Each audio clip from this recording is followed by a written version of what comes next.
Good day, how are you doing? This is Baldwin Lasaga, a BS Architecture student, and I'm going to tackle about the principles of communication. When we speak of principles of communication, these are the rules and guidelines that should be followed to enable the communication process to accomplish its goals. I am going to present to you 5 of these principles. Now let's get the ball rolling. The first principle, which is to be aware of your communication with yourself and others. To communicate effectively, we can somehow use the 5 W's and 1 H, which are the who, what, where, when, why, and how. Firstly, who? Who are the audience or the people involved in the conversation? And to be aware of their capacity in taking in the topic. What? What are the necessary ideas to be used in the conversation? Where is knowing the surroundings that can contribute to barriers of communication?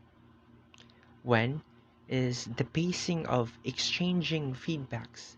When to reply? Why is the intention or the purpose of sending and receiving the message.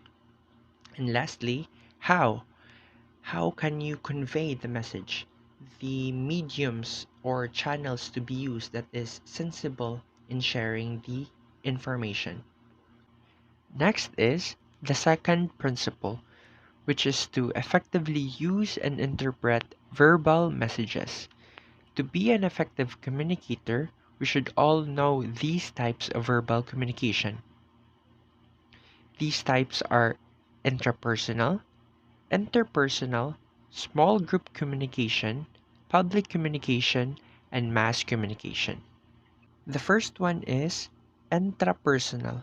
This communication is made internally in the form of self talk, imaginations, and visualizations. The second is interpersonal. This communication is made within 2 or more persons that take turns exchanging information. Third is small group communication. This communication is made within a group with small enough participants that will allow each person to converse effectively. The fourth one is public communication. This type is made through the sharing of information from one speaker to a large group of people. And the last one is mass communication. This is the exchange of information through the use of mass media like radio, television, social media, or even the internet. Now, let's go to the third principle, which is to effectively use and interpret nonverbal messages.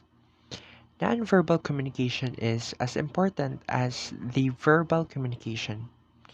We should be aware of these types, which are the kinesics, chronemics, vocalics, proxemics, haptics, visual communication, and as well as written communication.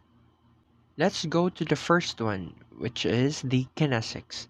These are messages in the form of physical movements like postures, gestures, facial expressions, and eye movement.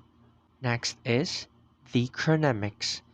This is the span of time that is affecting the conversation. Third is vocalics.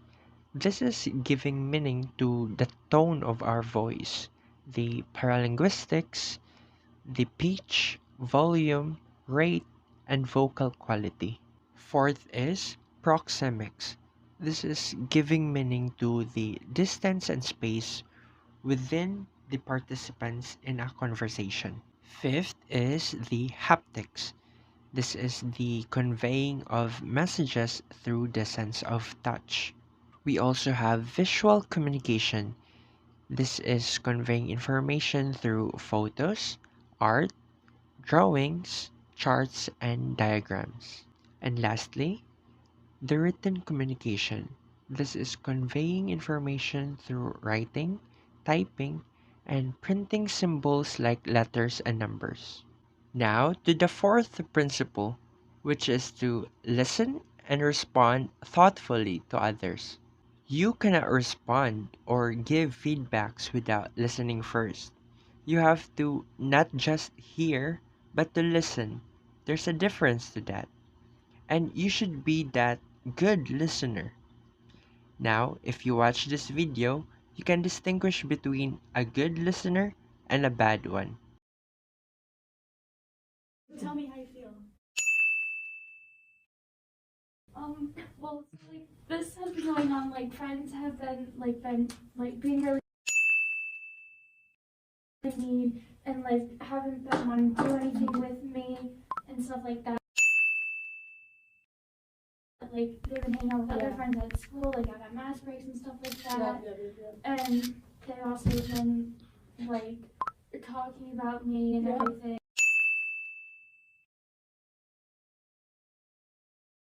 Like today's been like really bad. Friends have been like talking about me and stuff like that. And also like I ended up getting a really bad grade on stuff in school. And like